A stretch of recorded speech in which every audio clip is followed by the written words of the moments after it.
Chapter 52. True Consecration.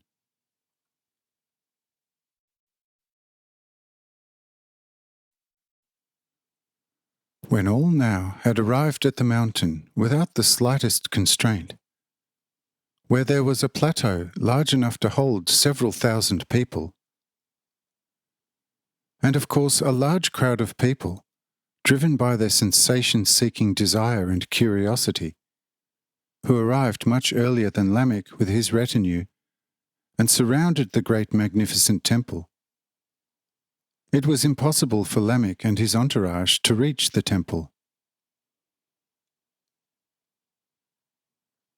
This caused for Lamech a major embarrassment because the sun was already very close to setting, and the inauguration of the temple was supposed to take place before sundown. He therefore turned to Enoch and asked him, "Brother Enoch, you wisest, sole high priest of the Lord, what should we do here? See, the sun is already drawing very close to setting, and there is no way to get to the temple. What will become of the conditional inauguration if this is supposed to happen before sundown?"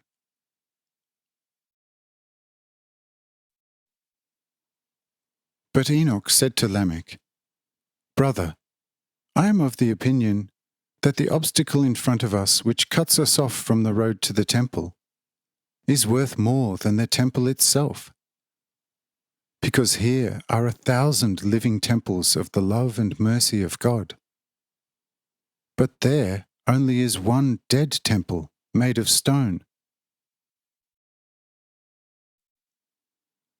How would it be if we inaugurate these living temples out of God, since they are true temples, and would think thereby, the dead temple will thereby be most effectively, namely through this our many brothers and sisters, and yet also most validly dedicated to God.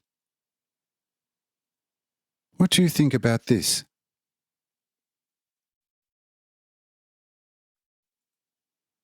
Lamech was somewhat taken aback and then said to Enoch, "Yes, most beloved brother, you are of course quite right, and I understand your great wisdom in this regard.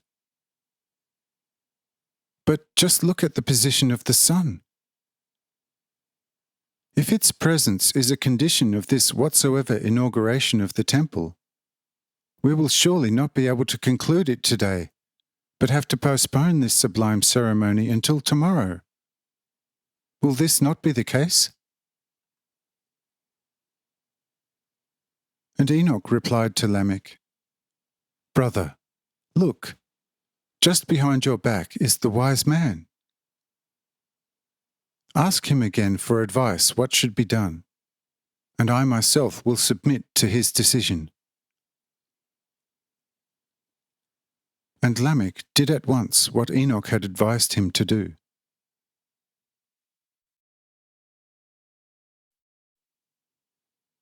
And the wise man replied to Lamech, "My dear friend and brother, the consecration as given to you by Enoch is the only true consecration of the temple before God.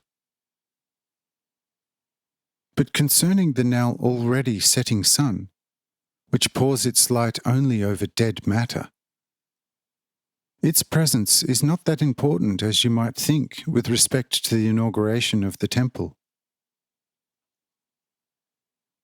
For there exists still another, much more effective sun, which Enoch and I referred to, than this natural sun. And for you, this sun is positioned exactly at the zenith, and for now is still far from setting.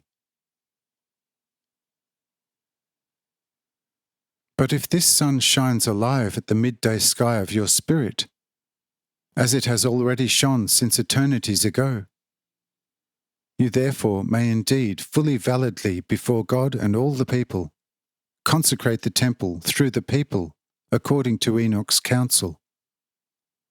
even if the natural time would be the middle of the night. Behold, God does not count the days and the years of the world.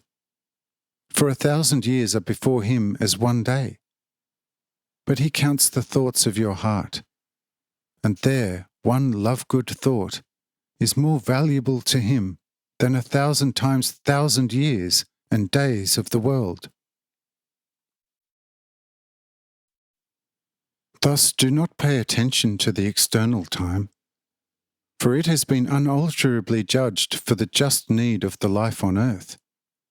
But respect the living heart of man, which is a true temple of life from God. So let also your sun shine before the hearts of your brothers and sisters, and you will thereby always pleasing to God walk and act in the brightest day in you, even if it is the densest night on earth. Behold, the sun which now has gone down is also a very great world, and those walking on it have an eternal day.